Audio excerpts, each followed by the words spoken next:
Welcome to the Leadership Conversations podcast. I'm your host, Jono White. I'm the founder and principal consultant of Clarity.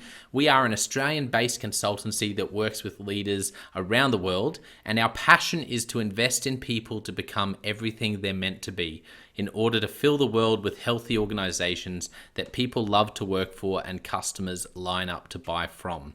The goal of this podcast is to invest in you and your leadership.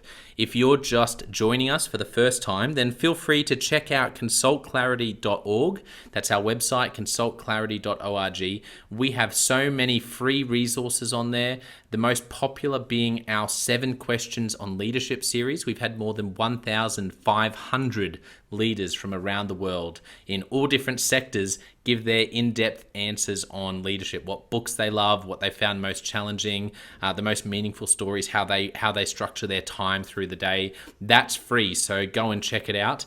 And we'd love to interview you about your leadership. I believe you have advice from your experience, your context, and your life so far that is important and can help other leaders. It's also a great way to give back. It's free to get involved, and you can do so by going to consultclarity.org/7-questions-interest, or just Google consultclarity.org 7 questions interest and fill out the form that pops up. We have a free resource for you on our website. It's called Leadership Survival Guide. It's a 57-page ebook. It has interviews with 10 world-class leaders, and you can go to consultclarity.org. It's right at the top, and get that today. We also have a daily email that we send out to over 15,000 leaders, and that email contains the highlights, our best content from our podcasts, our blog, my book, the books that we're loving that are out there about leadership. It's also the best way to get access to our masterclasses and workshops before anyone else. And there's also exclusive and limited special options just for subscribers. And you can subscribe by going to consultclarity.org/subscribe. Now, my gift to you is to work incredibly hard to provide the best leadership content I can to invest in you and your leadership. So if you're finding our content helpful, if you find this podcast helpful, then your gift to me could be this. If you do find it helpful, then write a review or rate our content and make sure you subscribe or follow. I can't emphasize enough how helpful that is. It really does help us to get the word out there so we can invest in more leaders to become everything they're meant to be. It also means a lot to me personally when people like you and people in our community share our content on social media. So if you do that, then please do look for me, Jono White, to tag me, and look to tag Clarity on whatever platform you're on. And our team, including me, I'm always looking to see when people have mentioned us so that I can engage with you. And also we look at sharing content. So if you write something about something we've done, there's also a good chance we'll share that with our followers. So if you could do that, that is a massive, massive help as we try to invest in as many leaders as we can around the world. Last of all, you can check out my book about how to deal with difficult people even if you hate conflict. It's called Step Up or Step Out. It's available on Amazon. You can just look up Step Up or Step Out Jono White, or you can go to store.consultclarity.org/book and check it out there. I have coached leader after leader after leader, and in more than 50% of the sessions, this topic comes up. How do I deal with this person? I'm finding it really difficult, and I just want to find a way that doesn't blow up to do just to have a difficult conversation, to lead them better. How do I do that? There's a 3-step process that I outline in this book that I believe can help you. Okay, let's get into today's episode of the Leadership Conversations podcast. Enjoy.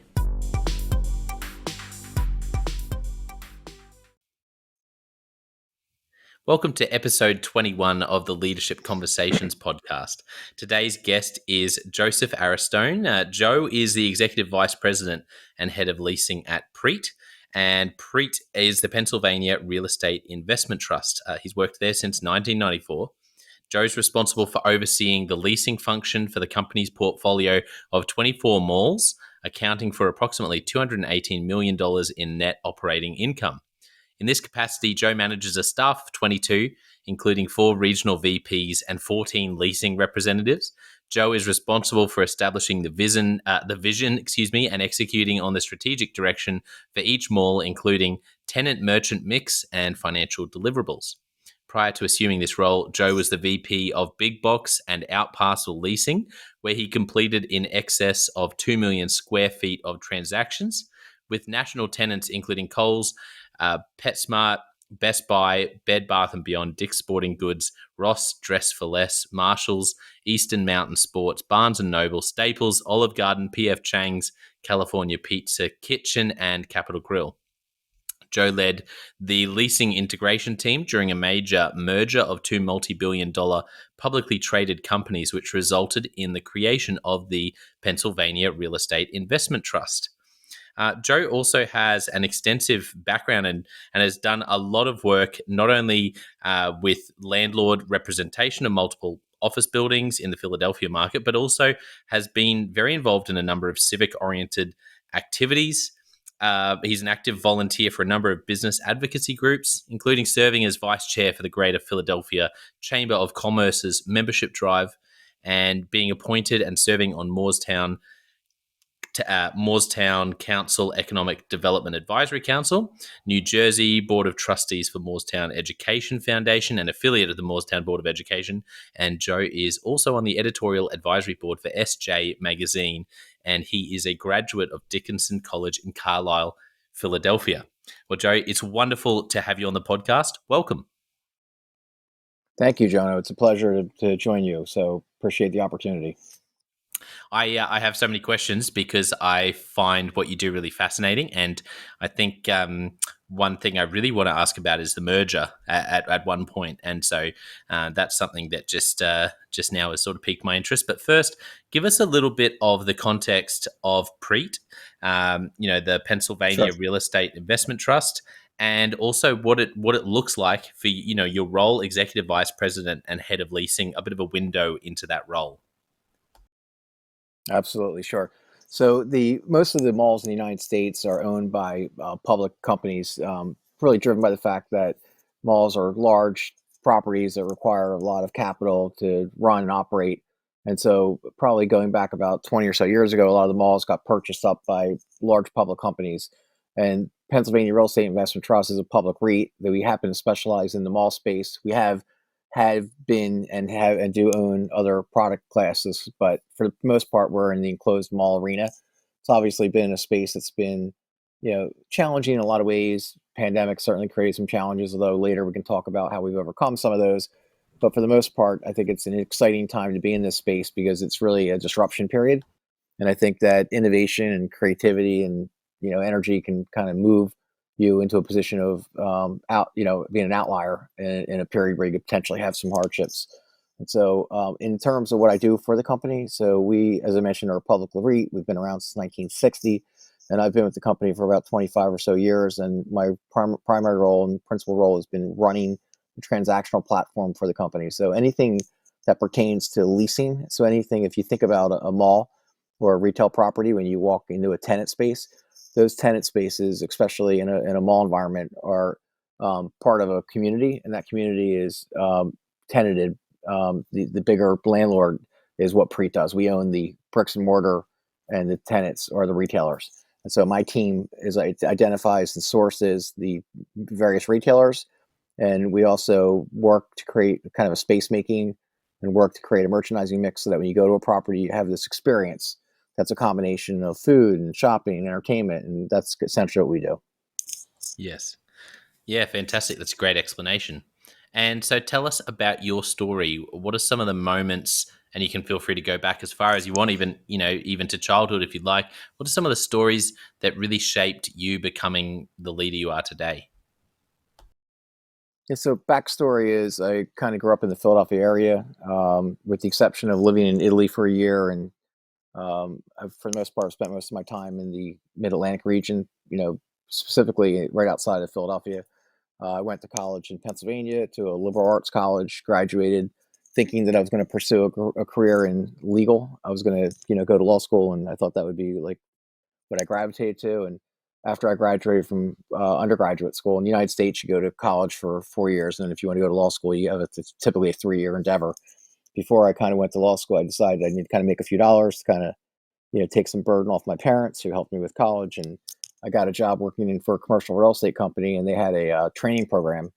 And in the training program, they had different departments that you would basically essentially spend some time in. So I spent time in accounting, and I spent time in finance, and I spent time in property management, and I spent time in the brokerage world. And then, long story short, when I got to the rotation that involved the legal department, I really found it, to be candid with you, just completely uninteresting to me. It was boring and very, a lot of reading and a lot of narratives about contracts and reading leases after leases and giving summaries. And I remember talking to the guy that headed up the department, and he was a lawyer, and I said, "So is this what like real estate law is?" He's like, "Pretty much."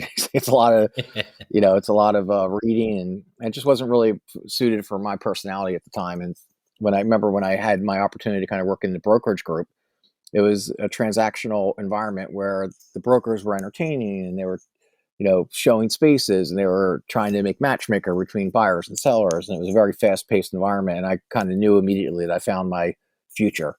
And so that kind Wow. of moved my career into a different direction. I spent 4 or 5 years with that company. And then when the opportunity presented itself at the company I'm with now, I kind of jumped on board again at a kind of a low level in the organization, but got my foot in the door and worked my way up to the point where I ultimately was able to position myself as one of the senior leaders. And now I'm one of the 4 or 5 or so executive vice presidents that really help run the organization with our CEO.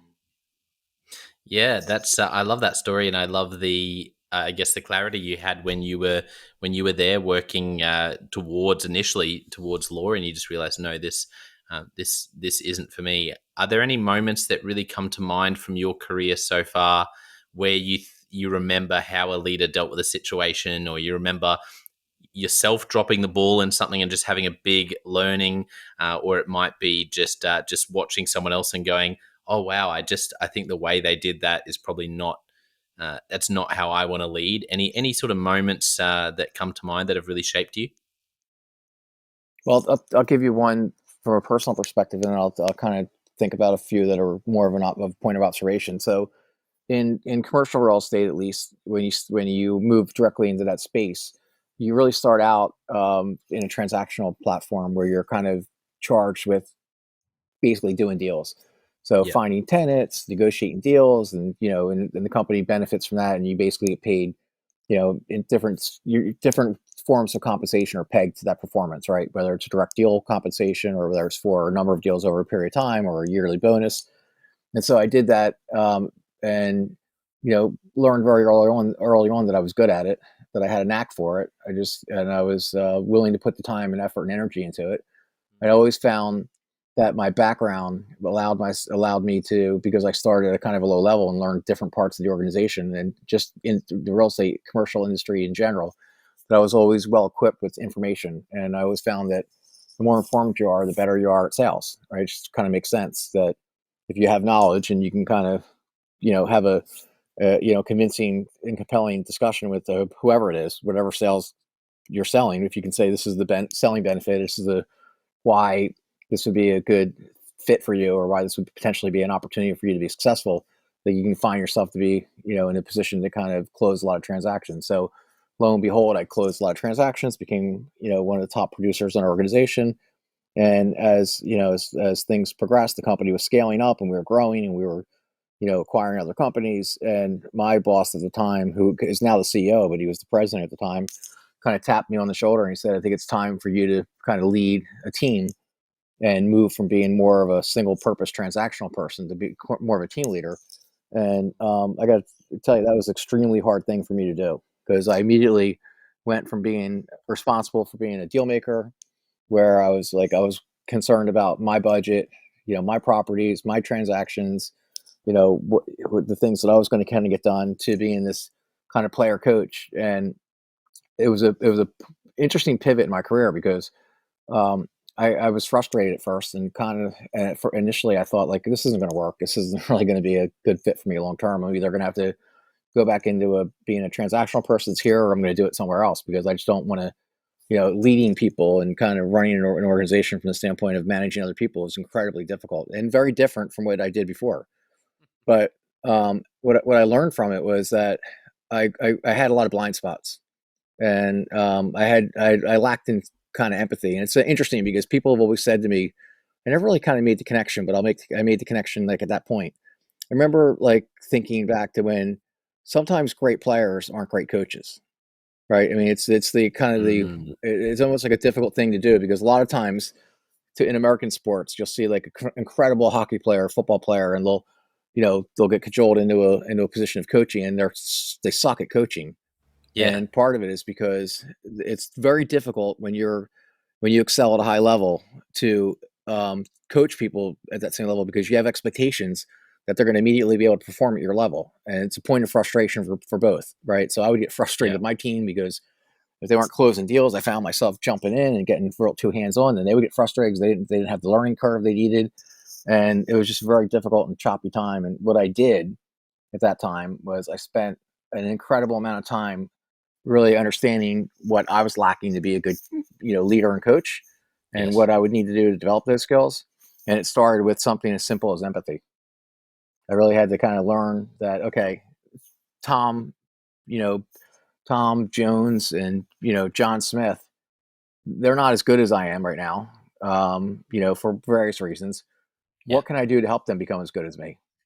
Like, mm, where are their blind spots? Like, what can I do to kind of, because if I, it's the old adage, teach them to fish, as opposed to fishing for them. And so I spent probably the better part of a year or so just like breaking down my thinking on how I was going about my approach and just kind of retooling my mind. And as a result of that, I read like almost every book you could read on coaching, every book you could read on leadership, every book you could read on sales management, and I ended up ultimately becoming very very good at what I do. But through a lot of trials and tribulations, and I got to be honest with you, John, there were many times when I thought that this isn't for me. I don't want to be in this position. I'm going to just have a pathway towards more of a direct sales role, and that was probably, I don't know, 15 years ago or so.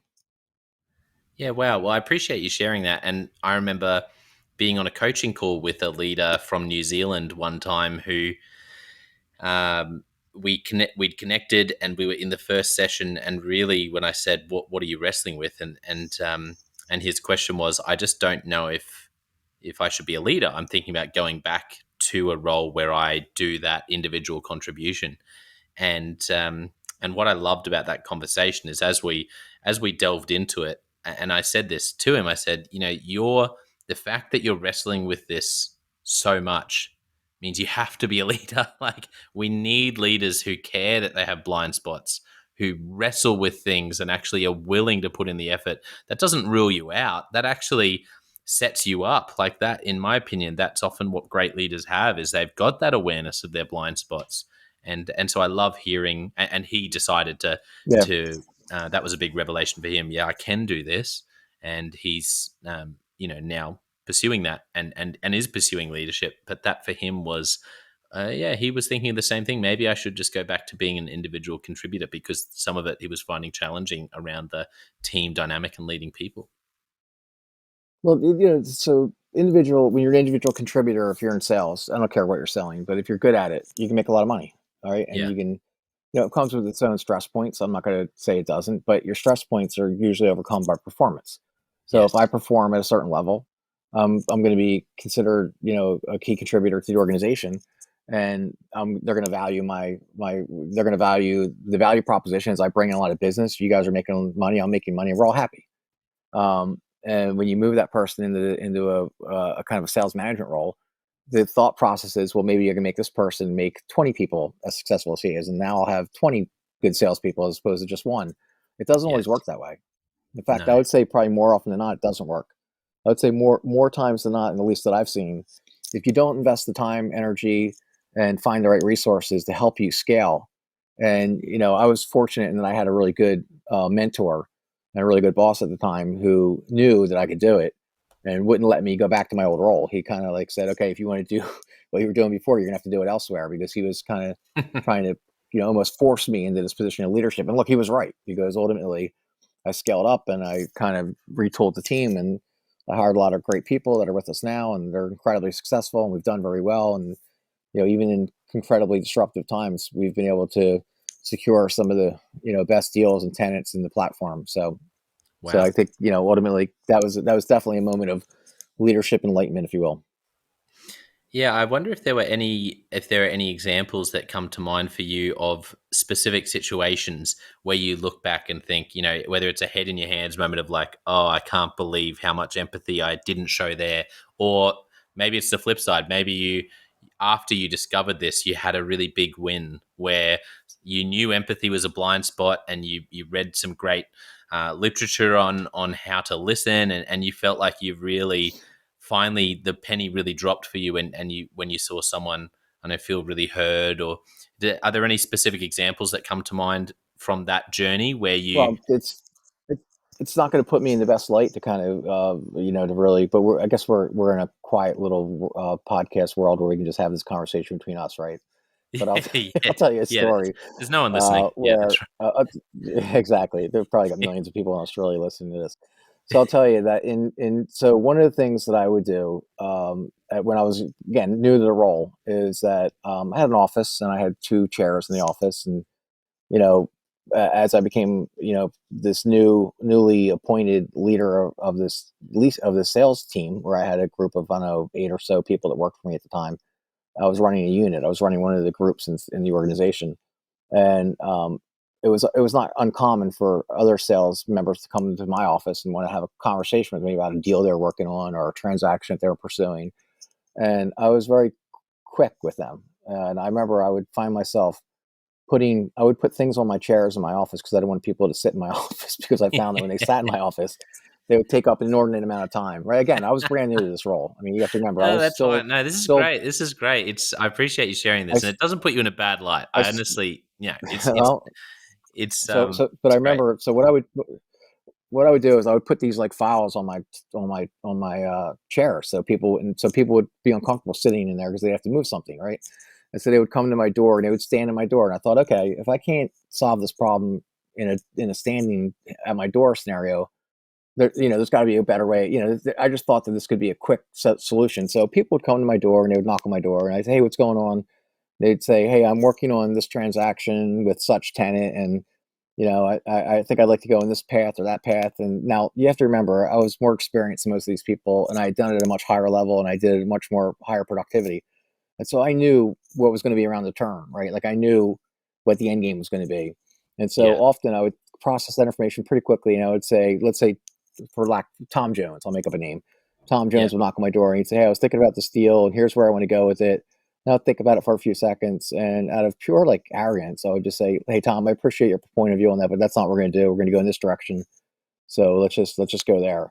And I would go back to whatever I was doing, right? And Tom Jones would still be standing in my doorway, thinking about, okay, I can't sit down because he has filing cabinets on his chairs. And what I learned was that I was arrogant. I was short with people. I didn't give them the time of day. I didn't hear them out. I didn't listen to their perspective on things. I didn't give them. And what I learned is that Tom might have had a better way of doing this transaction than I did. Tom Yeah. might have had a good idea if I'd listened to him. And so I learned that by just being short and just right, not giving these people an opportunity to kind of express their thoughts and beliefs, they came to resent me, as Mm. anybody would, as I would. And so I kind of thought about it after doing this for a few months, and I had multiple conversations with my boss, and he said, look, that's not what leadership and management is about. You have to like get the time to kind of invest in your people. Yeah. And maybe you don't have the right people, and that's fine. You can make changes in your staff, but you have to give them an opportunity, and you have to give them an opportunity. And then he also taught me something that he taught me as well. And he said, people are going to make mistakes, man. Let them. Yeah. Let them make. Don't like solve every problem for them. Don't let them make critical mistakes that hurt the organization, but let them make learning mistakes. And if they learn from those mistakes, they'll be 10 times better. And so that's a good probably example of something specific that I learned in that kind of in the fire from the from the fire and frying pan into the fire experience. And I learned a lot. I learned a lot from it. I really did. Yeah, I really appreciate you sharing that. And you know what? You're not alone in doing that. And I guarantee you there's some listener somewhere who's just jumped up off their work chair and gone and moved some things off the chair in their office that they had done the same thing. Because I think, I've thought, I was just thinking of how I've done things that are similar in terms of when you have your people and you don't really want to have to go and have another conversation about something that's going on. And so you sort of pick another place where you can walk into where you just know you're not going to have those conversations. And, it's a similar thing, and realizing actually that is leadership, opening up the chair and actually, and I think the hard part, which you sort of explained, is that's, 80-90% of the time, maybe for you with your experience and with some of the team coming in and being junior, or some of them maybe eventually not being the right fit, it could be 95% of the time you're going to be right. And that's what's hard, is when so often you're the one who's going to be right. That in some ways makes it harder. So the better you are as an individual contributor, sometimes the more challenging it is to step into that leadership role, because what you have to do is zip your lip and realize, like you did, realize, wait a second, they could have a better way of doing it. And even if they don't, and it's not critical to the organization, let them have a go, because they're going to learn from that. And then Exactly maybe right. I share some advice, or it's Exactly sort of right. down the track. That's it. So I think, You got it. yeah, I That's definitely good. don't think you're alone in that. I really appreciate you sharing that story, Joe. That's great. In terms of if you look back on your journey so far as well, what would you do differently if you were, because obviously you learn from all of these things, so it's not saying that you wouldn't want to have the learnings you've had, but if you knew what you know now and you stepped into your first leadership role back then, what are some of the things that you'd really focus on or do differently as a leader when you first stepped into leadership? So one of the things that I kind of have figured out along the way, and I think that ultimately this is something that I would encourage leaders to kind of do early on, is that when you're assessing your team, in terms of if you inherit a team or if you're building a team, I always tell the guys that work for me, and I'm not going to say that I heard this quote from someone else. I wish I could give the credit to the person that said it. Somebody told me early on in my career, they said, tens hire tens and sevens hire twos. And I always wanted to have tens and surround myself by tens.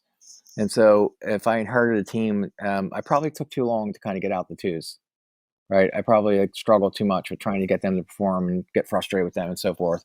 And I would say that it didn't do them any good to be in an organization where they were flailing or not doing well. And so I'd say I have a very we have a very strong culture of accountability, and I have a very senior team, and I have a high performing team. And when I do make a change, I do it quickly. Right? I kind of map out what responsibilities the person has. I give them all the tools and resources to kind of be successful. And if I don't get the success I need from that person in that particular role, I quickly, make some decisions. And sometimes those decisions involve that person not being with the organization or not being in that role. And Yeah. I've always found that now, with the experience that I have in kind of making these position changes, if I'd had that experience early on, I probably could have saved, a lot of angst for a lot of people, including myself and including the people that are being put under pressure. Because sometimes you can put people under as much pressure as you want, as much accountability as you want, but if they don't have the skill set to perform at that particular task, you're just wasting their time and yours. Yeah, that's a really interesting reflection, because I agree. And what I love about how you unpack that is that it's not just about the speed, but you are talking about having all the tools. It's not about throwing people in there and watching them for 2 weeks and then saying, no, you're not. It's No, about giving them everything you can, setting up accountability, clear expectations, and doing accountability well. And when it's not working, not drawing it out for a long time, but actually moving fast. And as much as it doesn't quite work universally, I think there is truth in that phrase, slow to hire, quick to fire, because there is something about moving fast when things aren't working, and but only in the context. Some people, I think, use that as an excuse for not having any accountability, any expectations, and then they decide they're not happy with someone. They go, oh, quick to fire, and it's like, well, no, you didn't give them any tools. But you're right, yeah, when you don't. that's a mistake too. Yeah. That's a poor leadership skill set too. If you people don't, you have to give people an opportunity if you put them in a position, right? You have to give them Yes. the bandwidth, you have to give them the resources, you have to give them the support, and you can't sabotage them, right? You have to set them up for success. And ultimately, I think when you turn people over, like I don't have a high turnover rate in my department. We don't have a relative, on a relative basis. I don't think we have a high turnover rate relative to our industry and our company.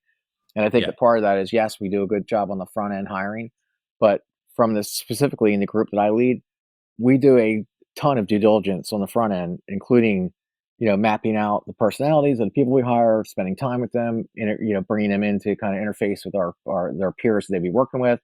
I do a lot of background checks on them. And when we do make a hire, I do everything, and I mean everything in our power to make them successful. And the team knows, when I say the team, I work in a competitive environment, and people want to be successful, and they want to. Obviously, people are competitive. That's salespeople; they're competitive, Yeah. but they understand that the competition amongst that team is that all the people on that team are successful. And when Yeah, someone that's right. comes into our team and they fail and they don't work, it's a failure for the group, and they know that. It's like you may think that if we bring somebody new in and they don't work out, that it's a reflection of that person just didn't work and blah blah blah, and it's a okay bad hire or whatever. It's a bad it's reflection on the group, and trust me on that, because the better we bring somebody in and they succeed, we all succeed. And ultimately, we're trying to hit our numbers and make our goals. And it's a lot easier to do that with 16 people rowing in the same direction than 10 people rowing in the same direction. Yeah, you're right. I think I think focusing on that start, the finding the right people, and then what you do with them as they start, onboarding them well, but everything in between as well, finding them between finding and onboarding is everything you mentioned, personality, spending time with them. It's almost for me it's got to be for me top three things that leaders can and should invest time in, because when you do need someone new, I always hear leaders talking about 2 years of nightmare they had with a person. And but if you try to get them to spend 2 hours at the front end with someone, as part of the process, they'll balk at it as if it's ridiculous, and or as if, I don't have the time for that. It's like, don't you remember Bob who got rushed Yeah, in and ended up being a nightmare for all involved for 2 years? How about we right. avoid that? So I feel like that comes up a lot. So Joe, for you, what would you say to a leader? Say we got someone listening and they've taken over a team and they're really feeling like they've done everything, they've set up with the right tools, but they are getting the impression there's a couple of people who are twos, and they're looking at them going, I don't know if you're going to make it. They've given them chances, they've been thorough, or they've got a plan to be thorough. What advice would you give them on how to go about doing that? Well, if you're saying that you're at an end game conclusion where you've decided that this person's just not going to work, and you've done all the things to try to make this person successful, and you just think it's going to work, my opinion would be that you have to move on, right? And you have to do it in a way that's clear minded, and that you're equitable in terms of how you do it, and you explain, like, this is the reason that we're making this decision, because you've been unable to kind of meet these expectations. And I always tell people, like, look, I've had this experience where I've kind of had people depart, and I often will say to them, listen, just because it didn't work here doesn't mean you can't be successful in some other organization or with some other company or in some other role. You Mm, shouldn't take it other than it didn't work here in this point in time, right? And we've done everything we can to make you successful, and I wish that it had been scenario, because certainly we'd be better off if you were successful. But if you get to that point, if I heard you, Jono, say that you got to a team leader saying, well, this person's not going to make it, you have to pull the trigger, right? You yeah, have to make that decision. You have to kind of move the person out of the organization. You're not doing them any favors by carrying along. If somebody's flailing and you can't get them to a performance role that's going to be complementary to what you're trying to do as a team, it's not going to work. And ultimately what you're going to do is pull other people down. And so I would yeah. say that you kind of isolate the people, and you just kind of move on it and do it. I'd say do it humanely, do it with dignity, do it in a way that you think how you'd like to be handled in that situation, but do it. And are there any things that is there any sort of checklist off the top of your head in how you know that you've done enough at that point? Is there anything that you would be saying, well, if I've done this, this, and this, then I probably feel like that's fair. But if I haven't done those things, then that I should probably be doing that first before I make that decision? That's a great question. I've certainly thought about that a lot in my career. I think that that's part art, part science, right? The science part Yeah. is the numbers. When you're in sales, you have performances. So our goal is to lease so much square footage to bring in so much revenue. Here's our budget. Those are our goals, right? That's the science part. The art part is the nuances of the managing people, and that comes with experience. I think to a certain extent. I spend a lot of time, when I'm doing either team meetings, or if I'm one on one, or if I'm with my leadership team, I spend a lot of time probing. Like, tell me about what's going on with this person's life. Tell me what's going on with this person's, motivations. Tell me about, yeah, are we? Tell me about what they're working on. Tell me about, I have these like little kind of cliches that I've used. One of them is the 80-20 rule. People sometimes have a tendency, especially in the deal making world, they'll spend 80% of their time on a deal or a few deals that will make up 20% of their goal. Well, that's a waste of time, man. You got to get out of that. You got to focus your energies Yes. on, bringing in the business that's going to get you to your point of, goal achievement, right? And so I'd say that those are the things that I kind of think about. And then I think about personality traits, and I think about chemistry, and I think about, fits. And look, at the end of the day, I mean, it's not that we're not splitting atoms. I mean, it's not that complicated. We're selling a product, and we're doing it. I think we have a good product to sell. We have good assets that have, very successful tenants. They're profitable. And the story can be, replicated with relative ease. Um, the reps that work for me are very informed. They know about, they're super qualified to speak to what makes the property that they're pitching tenants in like a very good environment for that tenant success, whether it's the employment or Yes. the customers that come to the property, et cetera, et cetera. And I think that I'm very attentive to, is the person that's in that role picking up the modeling in terms of the pitch, and how are they adapting it to their own, because everybody's not going to be exactly the same way. I don't want everybody the same way. John might pitch this way and Mary might pitch that way. That's fine. But at the end of the day, they should be able to have a really good foundation in fundamentals that are accurate and reflective of what we're trying to sell, right? And then they can Yeah, adapt that's their right. own uses to it. And so those are all things that I think about. But I think it's art science. Mm. The science part is pretty clear. The art part is experience, the nuances of understanding, what's motivating somebody, what's making them tick. And like, there have been situations where I've had people that are on the cusp, where I've been thinking about making a cut, and they've been able to turn around. They become superstars, right? So you have to kind of, it's a little bit of a balancing act, and you have to just be able to big part is experience. I've been doing it now for, I've been in the commercial real estate for 30 years, and I've been around managing people for half that time. Yeah, true. No, that's there's some really good points that you mentioned there. Yeah, wow.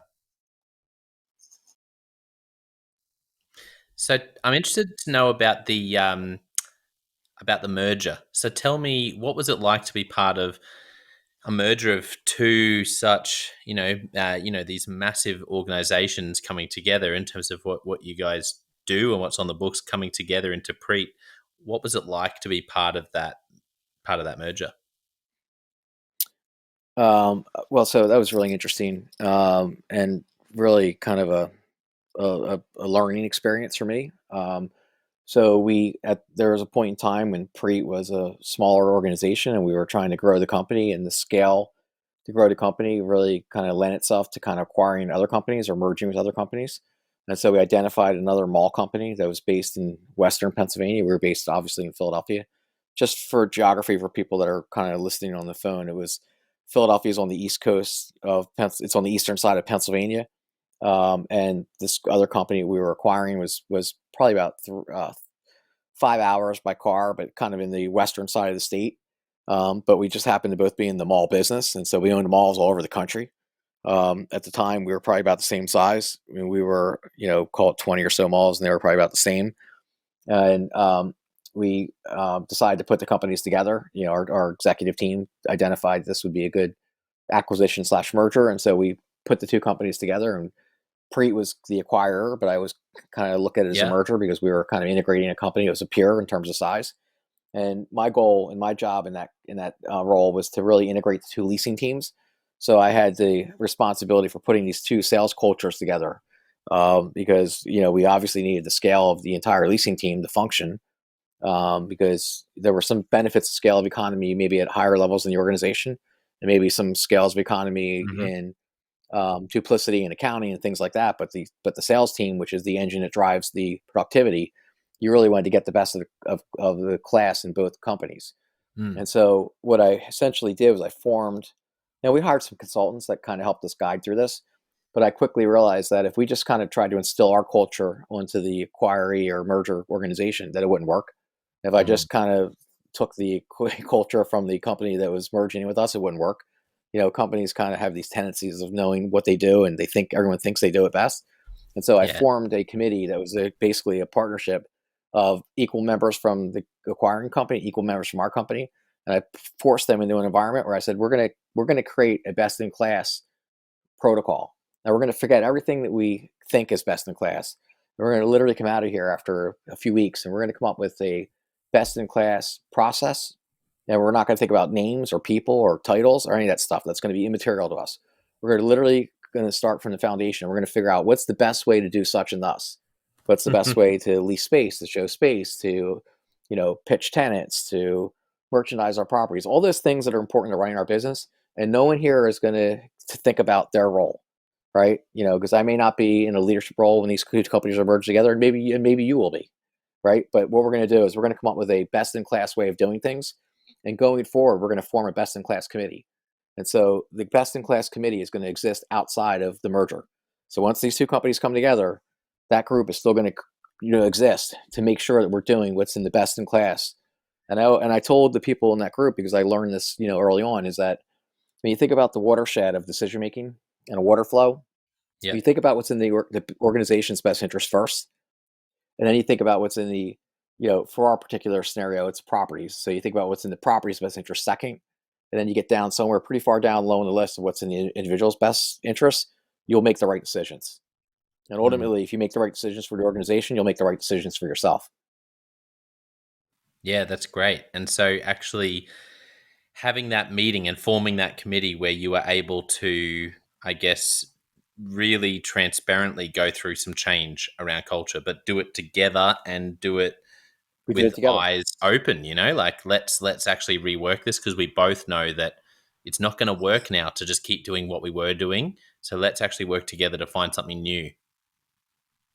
And it's interesting because what we found, we became better as a result of that process, because there were many things they were doing better than us. There were some things we were doing better than them, Yeah. and us and them became us, right? Mm. They and Hmm. we became we.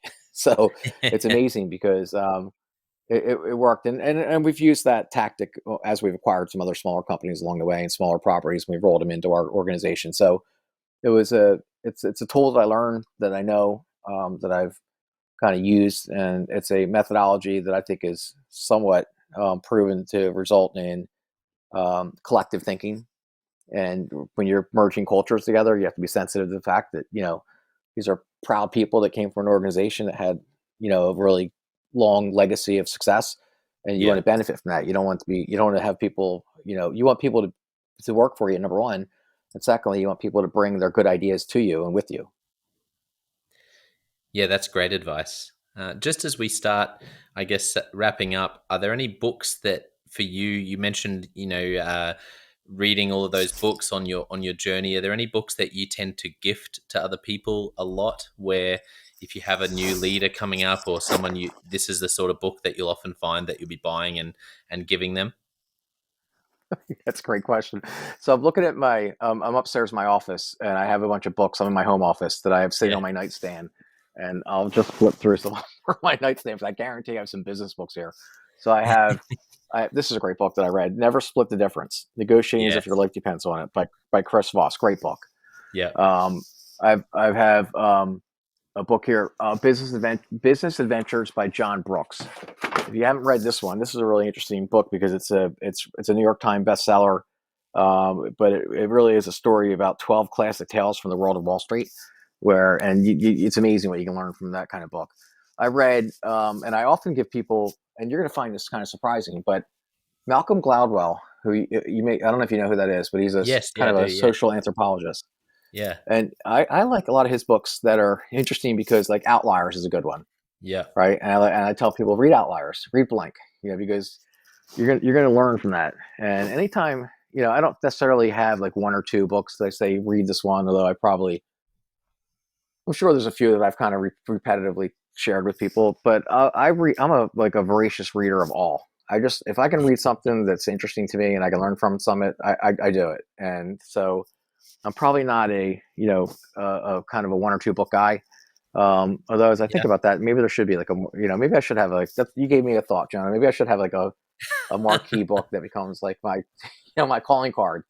Yeah, that's But right. I You go to. oftentimes will send people, yeah, I'll often give people lots of different books that I'll recommend and read. And I've read Sales Culture and, Winning and Characteristics of Successful People. You name it, Augmentino, you name it, I've read it. So I don't necessarily have one, but I'm going to think about that. That's a great takeaway from this conversation. I'm also interested if there are any podcasts. Being such a voracious reader, are there any? It doesn't have to be podcasts, magazines, or shows.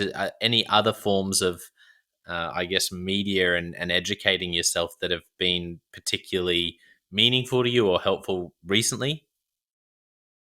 So I'm new to the podcast world.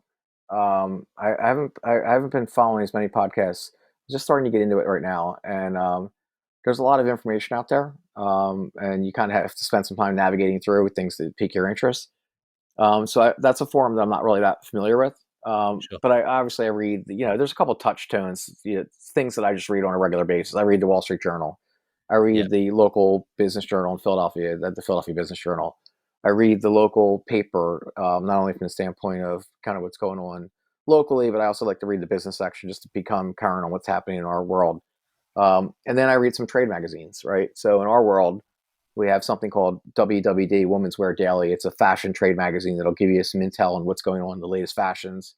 And then Mhm. I'll read some of the trade magazines like Shopping Center Today and things like that to just kind of give you currency in terms of what's happening in your world, your area of expertise. Those are all things that I think are kind of core, and I Yes. try to read most of them on a regular basis. I don't necessarily get to all of them. And a lot of the publications are available online now, so it's easy to kind of use your iPad or your phone to kind of become current quickly on those things.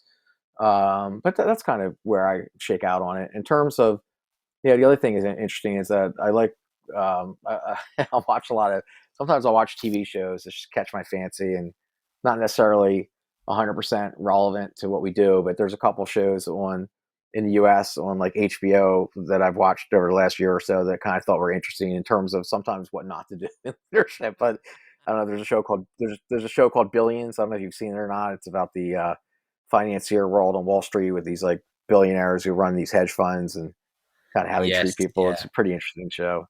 Yeah. I And haven't. then I there's a haven't show that watched it yet, but it's on my list because I love Damian yeah, Lewis. it's really I'm a good. big Damian Lewis fan. Yeah. Oh, he's excellent. Yeah, English. He's excellent. And you talk about somebody who can kind of adapt to an accent. I mean, you would never know that guy's English when you hear him speak.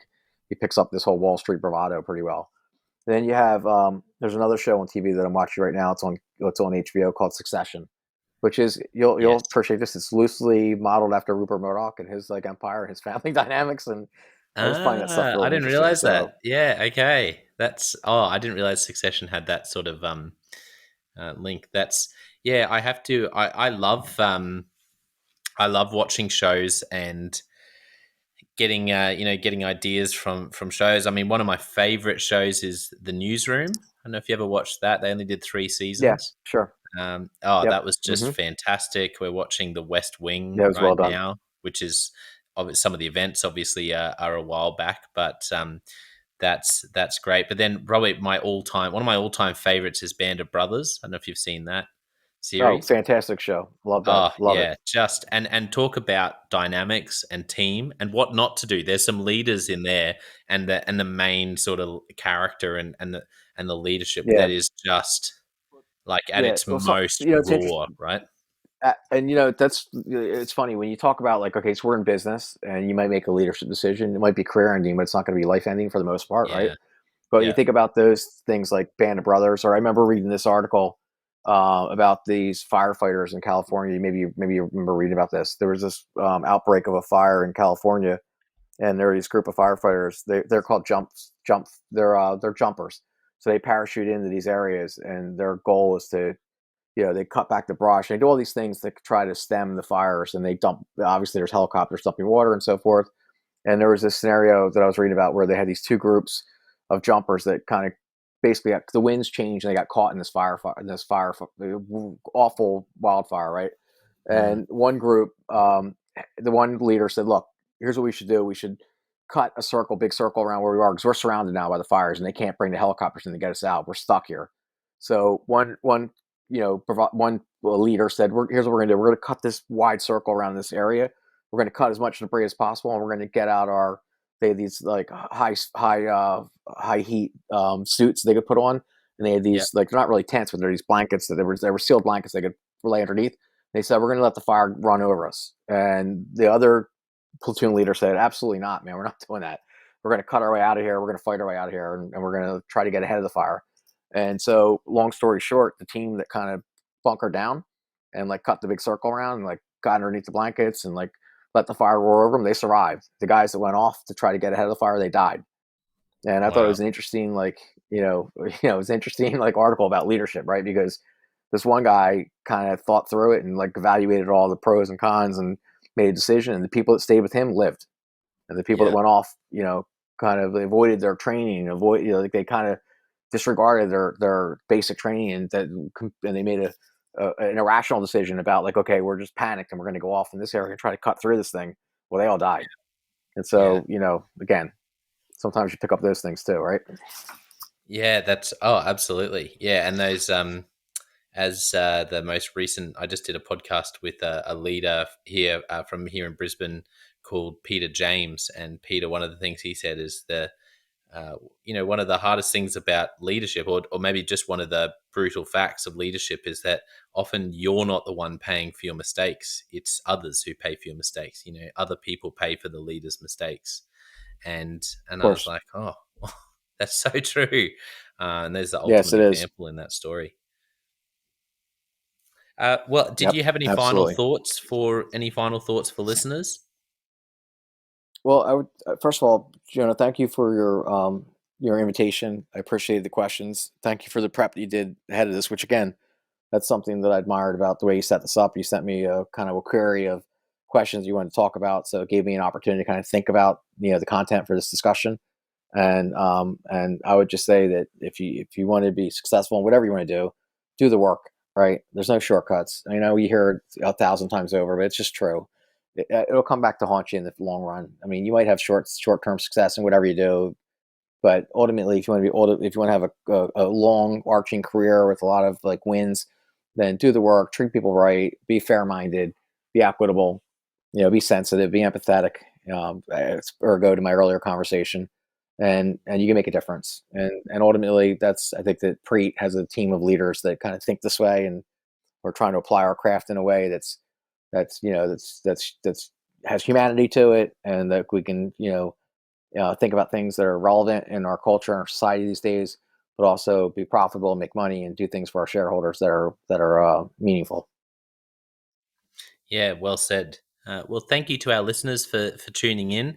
I know there would have been some great content there today for you, and don't forget we also have a couple of other podcasts that you can check out. The John O. White Leadership Podcast, where I just give content around leadership. My most recent episode answers the question: Are leaders born or can they be made? And so check that out. And there's also Leadership Question of the Day, where I ask you a different, challenging leadership question every day. But I want to finish today just by saying a massive thank you to Joe. That's just been such a joy to chat about all things leadership. Really appreciated your vulnerability and sharing those stories. And I think it should be an encouragement for leaders out there who, we've all got those things that we have as leaders that we look back, and there might be some people who'd ruled themselves out of leadership.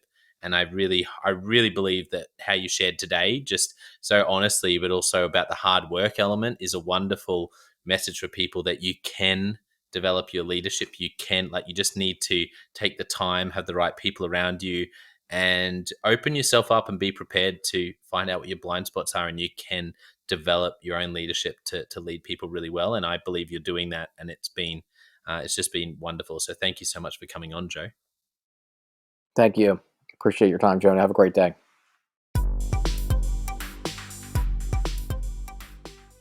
Well, I hope you enjoyed that episode of the Leadership Conversations podcast as much as I did. If you're joining us for the first time, don't forget to check out consultclarity.org. That's our website, consultclarity.org. We have so many free resources on there, including our 7 Questions on Leadership series. We've had more than 1,500 leaders from all over the world in all different roles, in different industries, answer these 7 questions on leadership, and leaders give these in-depth answers around how they spend their time, a book that's been significant for them. It's just a gold mine. It's completely free to access, so go to consultclarity.org and look for that. We'd also love to interview you about your leadership. I believe your experience, your life, your context means that you have advice on leadership that other leaders can learn from. Yes, you, if you're going, not me. Well, no, I really believe you would have something to add. So if you're looking for a way to give back, it's completely free to get involved. And we would love to interview you through the 7 Questions on Leadership. You just go to consultclarity.org/7-questions-interest, or Google consultclarity.org 7 questions interest and fill out the form and get involved. We have a free resource on our website called the Leadership Survival Guide. It's a 57-page ebook, 10 world-class leaders giving their thoughts on leadership, and that's completely free. It's available on our homepage, consultclarity.org, right at the top, so make sure you go and get that and download it today. And we have a free daily email that you can subscribe to. We send this out to over 15,000 leaders from around the world.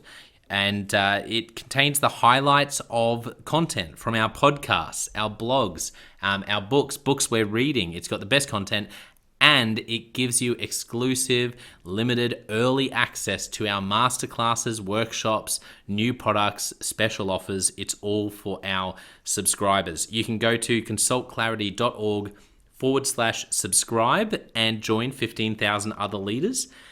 And you know, my gift to you is to work really hard, particularly through the Leadership Conversations podcast.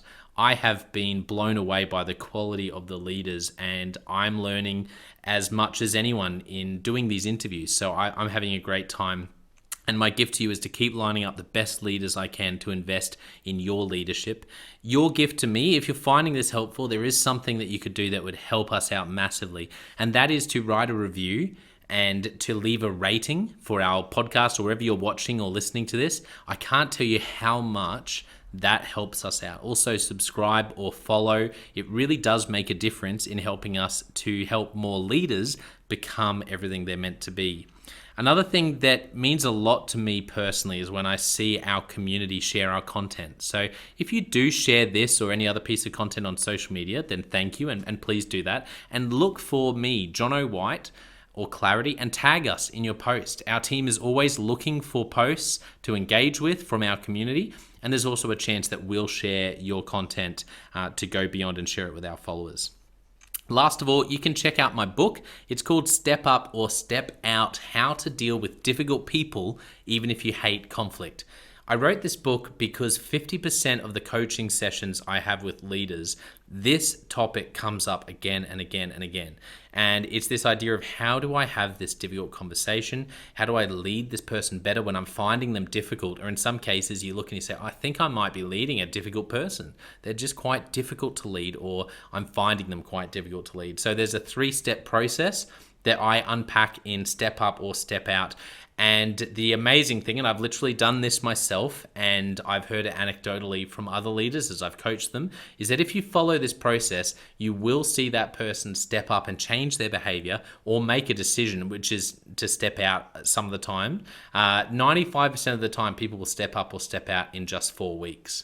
And I stand by that. It's you have to read the book to understand, but I really do believe in it, and I've experienced it firsthand. It works. So you can go to Amazon, look up Step Up or Step Out Jono White, or store.consultclarity.org/book. Well, thank you so much for listening. We're going to be back with a new episode next time of the Leadership Conversations podcast. And I hope today has helped you to take another step towards becoming the leader you're meant to be. See you next time.